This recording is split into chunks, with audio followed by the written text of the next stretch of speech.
സന്തോഷം പറഞ്ഞറിയിക്കാൻ പറ്റാത്തത്ര ഒരു സന്തോഷത്തിലാണ് ഇന്നത്തെ ദിവസം എനിക്ക് നിൽക്കുന്നത്.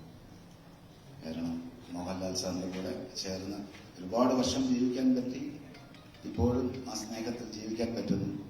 ആ കുടുംബത്തിൽ നിന്ന് ആദി എന്ന സിനിമയിൽ പ്രണവിന് ഒരു സിനിമ അഭിനയിക്കുന്ന സമയത്ത് എനിക്ക് ആശീർവാദം നിലയിൽ അത് നിർമ്മിക്കാൻ സാധിച്ചു. അതിനുശേഷം വിസ്മയ മായക്കുട്ടിക്ക് ഒരു സിനിമയിൽ അഭിനയിക്കണമെന്നുള്ള ഞങ്ങളുടെ എല്ലാവരുടെയും ഒരു ആഗ്രഹത്തിൽ നിന്ന് അങ്ങനെ തീരുമാനം ഉണ്ടായപ്പോൾ ആ സിനിമയും ആശീർവാദം നിർമ്മിക്കാൻ പറ്റി എന്ന് പറയുന്നത് എന്റെ ജീവിതത്തിലെ ഏറ്റവും വലിയ ഒരു സന്തോഷമുള്ള കാര്യമാണ്.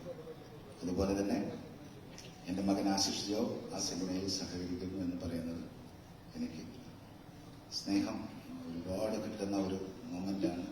മോഹൻലാൽ സാർ, ചേച്ചി, അപ്പു, മായ, ഇതൊരിക്കലും മറക്കില്ല ജീവിതത്തിന്റെ യാത്രയിൽ ഒന്നും.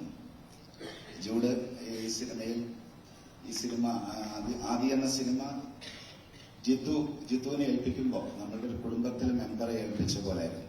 അതുപോലെ തന്നെ ജൂഡും ആദ്യമായി സംസാരിച്ച സമയം മുതൽ ഈ സമയം വരെ ഞങ്ങൾക്ക് ഏറ്റവും പ്രിയപ്പെട്ട ആളാണ്. ഞങ്ങളുടെ കുട്ടികളെ വിശ്വസിച്ച് സ്നേഹത്തോടെ ജൂഡിൽ ഏൽപ്പിക്കുന്നു. ജൂഡ് ഇതുവരെയുള്ള ഞങ്ങളുടെ യാത്രയിൽ തന്ന സ്നേഹത്തിനും നന്ദി പറയുന്നു. എല്ലാവരുടെയും സപ്പോർട്ടുകൾ എല്ലാ കാലത്തും വേണം. ഞങ്ങളുടെ സ്നേഹം അറിയിക്കുന്നു. വന്ന എല്ലാവരോടും മതിയായ സ്നേഹം. നന്ദി, നമസ്കാരം, താങ്ക് യു.